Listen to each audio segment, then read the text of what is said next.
We are all fatheads. About half of the dry weight of our brain is fat.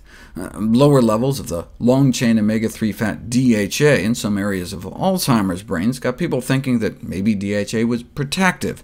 Since the level of DHA in the brain tends to correlate with the level of DHA in the blood, one can do cross-sectional studies of dementia and pre-dementia patients, and they do tend to have lower levels of both long-chain omega-3s, EPA, and DHA circulating in their bloodstream. Now, this doesn't necessarily mean that lower omega-3 levels cause cognitive impairment. It was just a snapshot in time, so you don't know which came first. Maybe the dementia led to a dietary deficiency, rather than a dietary deficiency leading to dementia. What you want is to measure long-chain omega-3 levels at the beginning, and then follow people over time, and indeed, there may be a slower rate of cognitive decline in those that start out with higher levels. And you can actually see the difference on MRI. Thousands of older men and women had their levels checked and were scanned and then rescanned, and the brains of those with higher levels looked noticeably healthier 5 years later. The size of our brain actually shrinks as we get older, starting around age 20. Between ages 16 and 80, our brain loses about 1% of its volume every 2 to 3 years, such that by the time we're in our 70s, our brain has lost 26% of its size and ends up smaller than that of 2 to 3-year-old children. As we age, our ability to make the long-chain omega-3s like DHA from the short-chain omega-3s in plant foods, such as flax seeds, chia seeds, walnuts, and greens, may decline. And so researchers compared DHA levels to brain volumes in the Framingham study, and lower DHA levels were associated with smaller brain volumes. But this was just from a snapshot in time, until this study was published. Higher EPA and DHA levels correlated with larger brain volume 8 years later. While normal aging results in overall brain shrinkage, having lower long-chain omega-3s may signal increased risk.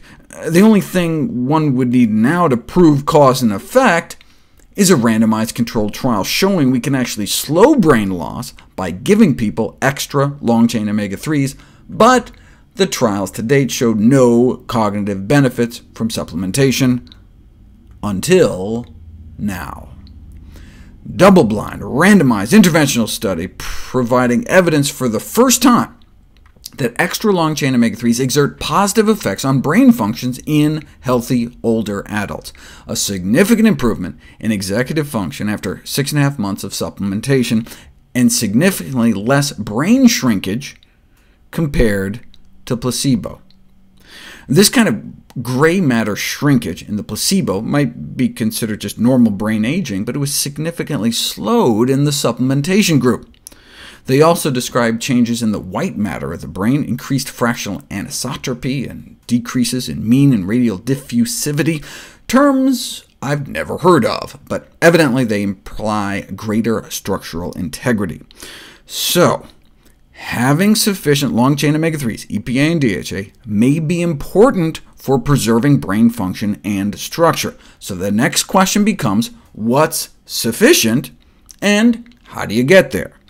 The Framingham study found what appears to be a threshold value around an omega-3 index of 4.4, which is a measure of our EPA and DHA levels. Having more or much more than 4.4 didn't seem to matter, but having less was associated with accelerated brain loss, equivalent to like an extra 2 years of brain aging. That comes out to be about a teaspoon less brain matter, so it's probably good to have an omega-3 index over 4.4.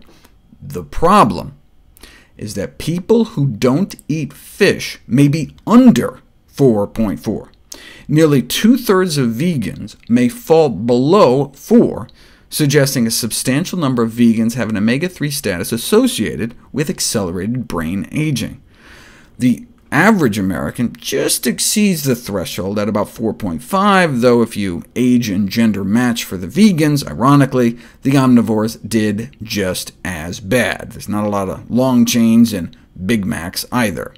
But having a nutrient status no worse than those eating a standard American diet is not saying much. All we need now is a study that gives those with such low levels some pollutant-free EPA and DHA, and see how much it takes to push people past the threshold. And here we go. They took those eating vegan with levels under 4, gave them algae-derived EPA and DHA, and about 250 milligrams a day, took them from an average of 3.1 over the line to 4.8 within 4 months. And so that's why I recommend everyone eat a plant-based diet along with contaminant-free EPA and DHA to get the best of both worlds, omega-3 levels associated with brain preservation while minimizing exposure to toxic pollutants.